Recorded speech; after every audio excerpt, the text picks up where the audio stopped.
Bonjour à tous et bienvenue dans CQSV spécial été. Et aujourd'hui on va parler des tongs. Les tongs. Qu'est-ce que c'est moche. En Belgique on appelle ça des slash. Au Québec ça s'appelle des gougounes.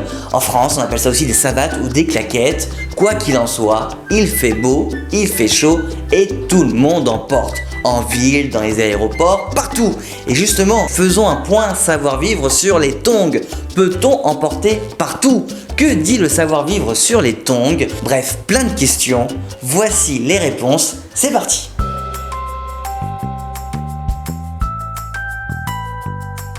Allez, vous connaissez le principe de mes vidéos. Deux candidats sont prêts à jouer, Jeanne et Serge. Ils m'ont l'air d'être au taquet. C'est bizarre, j'ai soif puis en même temps j'ai envie de faire pipi.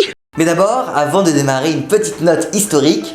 Les tongs ont été créés par les Égyptiens en 3500 avant Jésus-Christ. Au départ, elles étaient constituées d'une simple semelle rigide en papyrus, tressée et dotée d'une lanière en cuir. Puis après, les Romains, les Indiens, les Perses et bien sûr les Chinois et les Japonais ont repris cette idée. Et maintenant, c'est le monde entier qui porte des tongs. Voici ma première question, vous allez voir, elle est un peu originale. Les tongs mettent-elles en péril le savoir-vivre moderne? C'est une bonne question. Eh bien oui, des études scientifiques prouvent que lorsque nous choisissons de porter des tongs, eh bien nous nous détachons de notre contrat moral avec la société moderne. On devient plus vil, plus nature, bref, plus crade.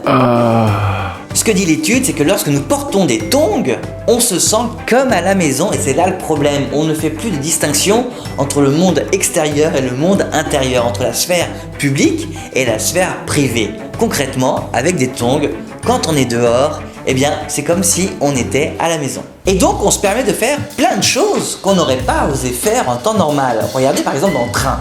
Regardez, toutes les personnes qui portent des tongs dans le train se permettent de les enlever, de se retrouver pieds nus. Bon, pas très bien.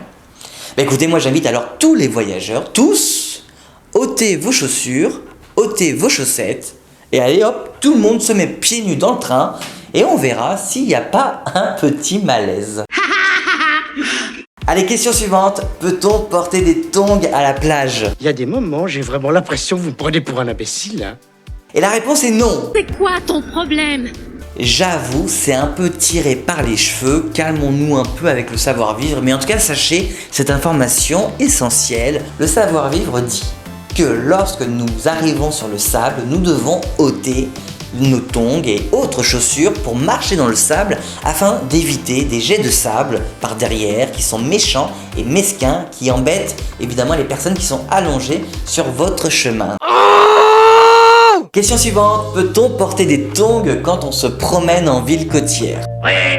Et la réponse est oui, le savoir-vivre l'autorise. Dès que vous êtes dans une ville où il y a la plage, eh bien oui, pas de souci, dans la rue, vous pouvez vous promener en tongs, vous pouvez même aller dans des magasins partout en tongs. Simplement évitez peut-être les restaurants où c'est pas très hygiénique d'arriver en tongs. Ça peut même d'ailleurs couper l'appétit de certains. D'accord, je prends note, je suis... Vas-y, continue, Benji. Peut-on porter des tongs dans des grandes villes comme Paris ou Lyon par exemple? Pourquoi pas? Eh bien non, je suis désolé, mais dans les grandes villes, quand il n'y a pas de plage à côté, on ne porte pas de tongs. Et Paris-Plage n'est pas une excuse. Les tongs ont un côté déshabillé et négligé qui n'est pas admis dans les grandes villes. Et en plus, ce n'est pas très hygiénique. Une étude a prouvé qu'en 2010, aux États-Unis, après une promenade de 4 jours en tongs à New York, on recensait près de 18 000 bactéries sur les tongs et donc sur les pieds de la personne. Préférez des chaussures légères, oui, mais fermées.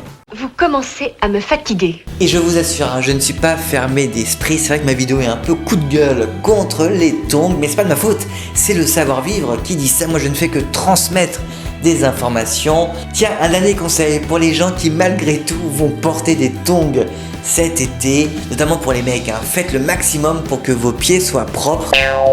Et puis bah écoutez, je vous retrouve très vite pour une nouvelle vidéo de savoir-vivre spécial été. Je vous souhaite de passer un très bel été. Merci de me suivre. Ciao!